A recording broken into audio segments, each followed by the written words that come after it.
ప్రభువునందు ప్రియమైన దేవుని బిడ్డలారా, మీరందరూ బాగున్నారా? దేవుని వాక్యములో నుండి ఒక మాట మనం చదువుతాము. ద్వితీయోపదేశ కాండము 30వ అధ్యాయము 5వ వచనం. ద్వితీయోపదేశ కాండము 30వ అధ్యాయము 5వ వచనం. ఆయన నీకు మేలు చేసి నీ పితరుల కంటే నిన్ను విస్తరింపచేయును. He will do thee good and multiply thee above thy fathers. In Deuteronomy chapter 30 verse 5. దేవుడు శ్రేష్టమైన లేఖన భాగాన్ని మనకిచ్చాడు. ఈ లేఖన భాగములో 2 తలంపులు మనం చూస్తాం. ఒకటి, ఆయన మేలు చేయవాడు. రెండవది, ఆయన విస్తరింప చేయవాడు. మేలు చేయు దేవుడు, విస్తరింపజేసే దేవుడు. ఆత్మీయ జీవితంలో తన బిడలైనటువంటి వారిని మేలుతో నింపుతాడు. తన బిడలను ఆత్మీయముగా విస్తరింపచేస్తాడు. ఆత్మీయంగానే కాదు, శారీరకంగా కూడా దేవుడు తన బిడలైన వారిని మేలుతో నింపి విస్తరింపజేసి ఆశీర్వదిస్తాడు. ఈ దేవుడు ఆశీర్వదించే దేవుడు, విస్తరింపజేసే దేవుడు, మేలు చేసే దేవుడు. ఈ మేలులు, ఈ యొక్క విస్తరణ లేక దీవెన మనం పొందాలి అని అంటే మనము దేవుని బిడ్డలుగా మనం జీవించాలి. అందుకని దేవుని వాక్యంలో రాయబడింది, ఆయన మేలు చేయవాడు. అపోస్తలుల కార్యములు 10:38. నేను వారికి మేలు చేయుట మానను. ఇర్మియా 32:40. కాబట్టే దేవుడు మేలు చేస్తాడు. ఈ దినం ఆయన నీకు, నీ కుటుంబానికి మేలు చేసి నిన్ను విస్తరింపచేయాలని ఇష్టపడుతున్నాడు. అట్టి మేలులు, ఆశీర్వాదం మనం పొందాలంటే మనము ఎలాగూ జీవించాలి అన్నది ప్రశ్న.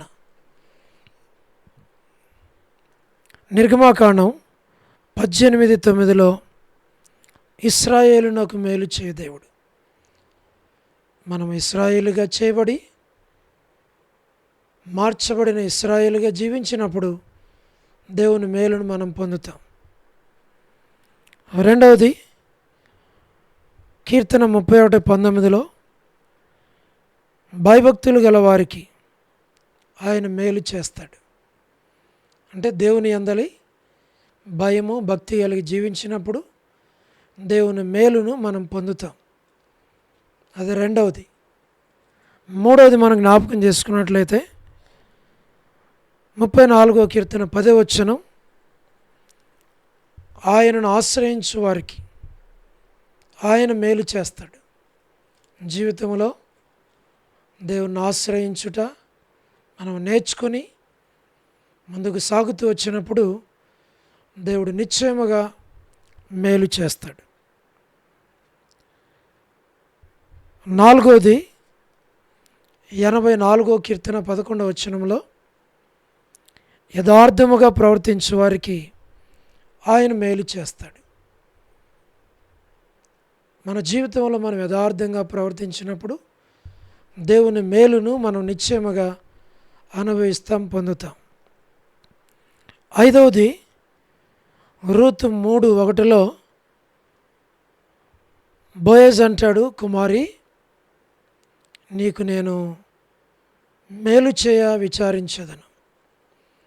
బోయజ్ స్థానంలో ప్రభువైన యేసుక్రీస్తు వారు ఉండగా రూతు యొక్క స్థానంలో మనముంటూ ఉండగా కుమారి అనేటువంటి మాట అక్కడ రూతుకు ఉపయోగించబడింది.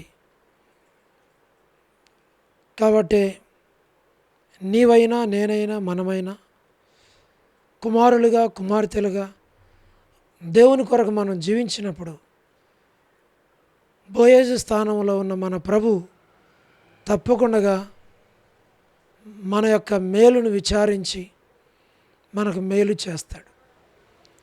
ఈ 5 మేలులు మీరు, మీ కుటుంబం, మీ బిడ్డలు మీరు పొందాలి అని మేము కోరుతూ ఉన్నాం. అలాగున దేవుడు మిమ్మును మీ కుటుంబాలను దీవించునుగాక. దేవుడు ఈ మాటలను దీవించునుగాక. ప్రార్థన. పరలోకపు తండ్రి, ఈ మాటలను దీవించి ఈ మాటలు వింటున్న ప్రతి వారిని ఆశీర్వదించి 5 మేలులతో వారిని వారి కుటుంబాలను దీవించమని యేసు ప్రభు నామమున ప్రార్థించి స్తుతించి వేడుచు ఉన్నాము తండ్రి. ఆమేన్. Praise the lord.